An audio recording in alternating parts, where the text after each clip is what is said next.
Hello students, एक बार फिर स्वागत आप सभी का आपके अपने YouTube channel smart study classes पर। तो स्टूडेंट, आप सभी को पता है कि क्लास 12th की हिंदी हम आपको पढ़ा रहे हैं और हिंदी में इस टाइम आपको लेखकों के जीवन परिचय, साहित्यिक परिचय व कृतियाँ पढ़ाए जा रहे हैं, जो कि स्टूडेंट बोर्ड परीक्षाओं में 5 अंक के पूछे जाते हैं।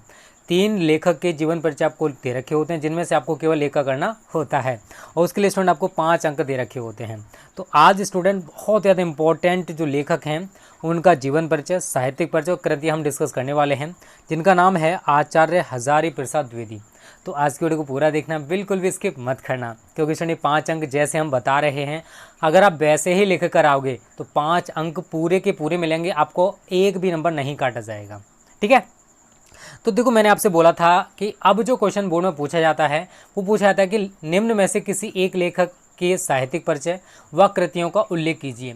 पहले जीवन परिचय व कृतियाँ पूछी जाती थी, बट अब साहित्यिक परिचय व कृतियाँ पूछी जाती हैं। बट स्टूडेंट, अगर आप थोड़ा सा जीवन परिचय भी बता दोगे तो आपने जो लिखा है ना उसमें 4 चांद लग जाएंगे।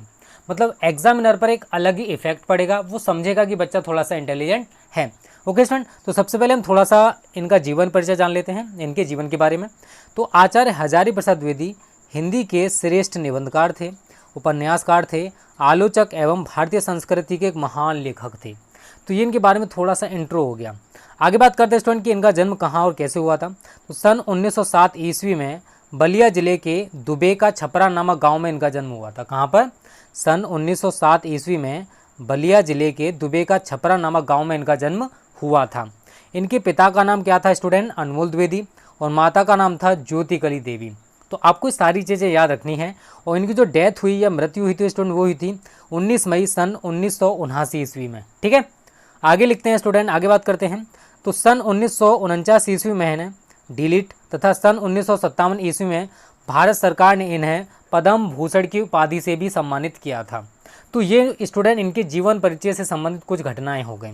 अब जानते हैं साहित्यिक परिचय। और आप सभी ने देखो कमेंट किए थे कि सर इतना छोटा सा जीवन परिचय, साहित्यिक परिचय आपने लिखा है, क्या इस पर पूरे मार्क्स मिलेंगे? तो देखो स्टूडेंट, अगर आप हिंदी के पेपर की एनालिसिस करोगे ना तो पेपर बहुत ज़्यादा बड़ा आता है। अगर आप सोच रहे हो कि केवल जीवन परिचय, साहित्यिक परिचय से आप 4-5 पेज भर दोगे तो 5 अंक पूरे के पूरे मिल जाएंगे, फिर भी स्टूडेंट आपके नंबर काटे जा सकते हैं। तो टेंशन ना लो, जितना आपको लिखाया जा रहा है अगर आप उतना ही लिख कर आते हो तो बोर्ड परीक्षाओं में स्टूडेंट आपको पूरे के पूरे अंक मिलेंगे, उसकी टेंशन बिल्कुल भी मत लेना। अब बात करते हैं स्टूडेंट इनके साहित्यिक परिचय की। तो आधुनिक युग के गद्यकारों में आचार्य हजारी प्रसाद द्विवेदी का एक अलग ही स्थान है या अपना ही स्थान है, और इनका जो साहित्यिक परिचय है वो निम्न प्रकार से दिया जा सकता है। सबसे पहले निबंधकार के रूप में, तो आचार्य हजारी प्रसाद द्विवेदी एक महान निबंधकार थे। इनके निबंधों में सामान्य जीवन की गतिविधियों, क्रियाकलापों आदि का चित्रण भी देखने को मिलता है। अर्थात इन्होंने जो निबंध लिखे थे ना, उनमें जो हमारी जनरल लाइफ होती है, जो सामान्य जिंदगी होती है, उनमें उनके बारे में भी मतलब बताया गया है, और क्रियाकलापों के बारे में भी इन्होंने जानकारी दी है अपने निबंधों के माध्यम से। तो ये एक श्रेष्ठ निबंधकार भी थे। आगे बात करते हैं स्टूडेंट, आगे लिखा हुआ आलोचक के रूप में। आचार्य हजारी प्रसाद द्विवेदी एक महान आलोचक भी थे। सूर साहित्य इनकी प्रारंभिक आलोचनात्मक कृति है, इसमें भावात्मक अधिक है। तो देखो आचार्य हजारी प्रसाद द्विवेदी जो हैं वो एक महान आलोचक भी थे, और सूर साहित्य इनकी प्रारंभिक आलोचनात्मक कृति भी है। क्लियर सभी को स्टूडेंट? आगे बात करते हैं उपन्यासकार के रूप में। तो द्विवेदी जी ने 4 महत्वपूर्ण उपन्यासों की रचना भी की थी। कौन कौन से हैं स्टूडेंट? वो हैं बाल भट्ट की आत्मकथा, चारुचंद्र लेख, पुनर्नवा और अनाम दास का पोथा। ये 4 उपन्यास हैं जो आचार्य हजारी प्रसाद द्विवेदी जी ने लिखे थे। द्विवेदी जी एक महान उपन्यासकार भी थे। ठीक है, तो इन्होंने 4 उपन्यास लिखे हैं, आप चारों ये तैयार कर लेना। आगे बात करते स्टूडेंट ललित निबंधकार के रूप में। तो द्विवेदी जी ने ललित निबंध के क्षेत्र में भी महत्वपूर्ण लेखन कार्य किया है। ये एक ऊंचे दर्जे के ललित निबंधकार थे। इनके ललित निबंधों में भावुकता, सरसता और रसास्वादन की भी स्पष्ट रूप से दिखता है। तो अगर आप स्टूडेंट इतना साहित्यिक परिचय लिख दोगे तो साहित्यिक परिचय के लिए आपको 3 अंक दिए जाते हैं, और 2 अंक आपको कृतियों के लिए दिए होते हैं। तो टोटल स्टूडेंट आपको 5 अंक मिल जाएंगे, जैसा हमने लिखा है अगर आप वैसा ही लिख कर आओगे तो। आगे बात करते हैं स्टूडेंट इनकी कृतियों के बारे में। तो स्टूडेंट देखो, सबसे पहले निबंध संग्रह है अशोक के फूल, कुटज, विचार प्रवाह, विचार और वितर्क, आलोक पर्व, कल्पलता। तो स्टूडेंट ये इनका निबंध संग्रह है।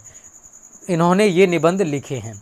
और हाँ देखो, आप सभी ने बोला था सर इसकी पीडीएफ भी फ्री ऑफ कॉस्ट दे दो, तो चलो आप सभी के लिए इतना किया जाएगा। इसकी पीडीएफ आप नीचे डिस्क्रिप्शन से डाउनलोड कर सकते हो। और अगर आपको all subject notes and practice set चाहिए तो उसके लिए आप हमारे व्हाट्सअप नंबर पर मैसेज करके आप हमारा टारगेट 90+ बैच ज्वाइन कर सकते हो, जिसकी अभी फ़ी 599 रखी गई है। आप सभी ने बोला था कि सर 10 जुलाई तक इसको कर दो, तो 10 जुलाई तक आप केवल 599 रुपये में ज्वाइन कर सकते हो। ठीक है, आगे बात करते हैं स्टूडेंट, आलोचना साहित्य। इन्होंने कौन कौन सी आलोचनात्मक कृतियाँ लिखी हैं?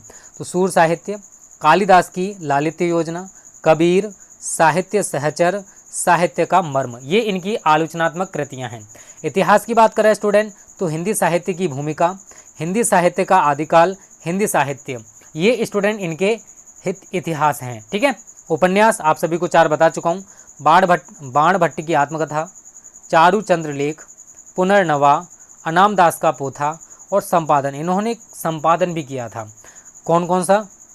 नाथ सिद्धों की बानियाँ, संक्षिप्त पृथ्वीराज रासो, संदेश रासक। अनुदित रचनाओं की बात करें तो प्रबंध चिंतामणि, प्रबंध कोश, विश्व परिचय, लाल कनेर, मेरा बचपन आदि। तो स्टूडेंट ये इनकी कृतियाँ हैं। अगर आप 2-3 बार खुद अगर आप इस जीवन परिचय, साहित्यिक परिचय कृतियों को लिख लोगे ना तो स्टूडेंट आपको तैयार हो जाएगा। अभी आपके पास पूरा टाइम है। 10 नंबर स्टूडेंट मैं आपको पहले ही कवर करा चुका हूँ और 9 दिनों में आपके ये 10 अंक और क्लियर हो जाएंगे। तो हिंदी का हमारा 20 नंबर का क्लियर हो जाएगा। इसी प्रकार से आपको पूरी हिंदी की तैयारी बेस्ट तरीके से कराई जाएगी, टेंशन ना लो। तो स्टूडेंट आज की वीडियो को हम यहीं पे समाप्त करते हैं।